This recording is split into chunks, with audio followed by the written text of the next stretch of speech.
The next step is that I also want to support sign in on this form. And I'll do this in a very simple way. I'll add another button here below my form. And on this button, I'll say switch to, let's say, sign in. The button type can be danger to make it red so that it looks like this. And now I want to manage the state here in my state in this component. I'll name the property I'll add to my state is sign up, and initially it's true. We should be in sign up mode initially. But whenever this button is clicked, I'll execute a switch off mode handler. And there I simply want to call this set state in its function form. So I receive the previous state.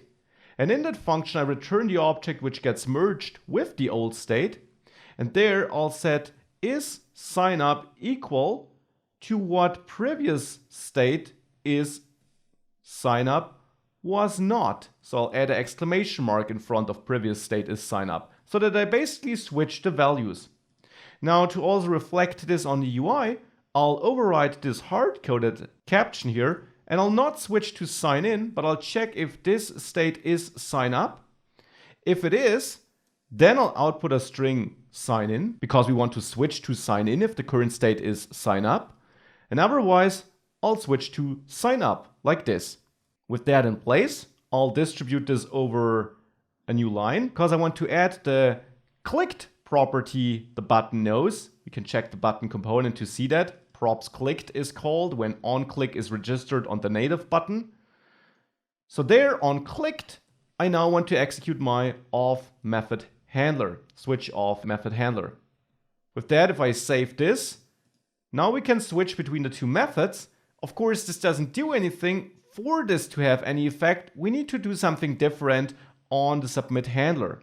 We always call on off, where in the end, we always execute this off action.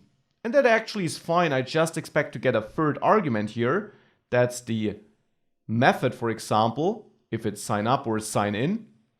And I will simply send the request to different URLs for different methods. So I can set a default URL, which could be the sign up URL here. Let me copy that entire URL and store it in a string here. But if method, if that is not, or let's not name it method, in the end it signals if it's sign up. So I'll name it is sign up here too. And if this is not sign up mode, then the URL should be different. And which URL that is can be seen in the documentation. Here in sign in with email and password, we now grab this URL, which is essentially the same. Just this part here, verify password, that's different. If we have a look at our code, there we have that URL and we have sign up new user. Now for authenticating, it's the same URL with verify password. Nonetheless, I'll copy the exact same URL here, add it here, and add the key at the end. But now this URL points to verify password. With that, we got the URL adjusted to our mode. And now we use that URL here in the post request. The last step is to pass that URL onto the off action creator. Or not the URL, the sign up mode, I should say. So let's go back to the auth container. And there you will see that, of course, at the bottom where we call on auth, I expect to get email and password. I now also want to get the is sign up information here. And I will pass it on as a third argument to the auth action creator. Is sign up is an information I can pass when I call this property in my submit handler here on auth, because I of course store this in my state of this container. So I can access this state is sign up and pass that information on.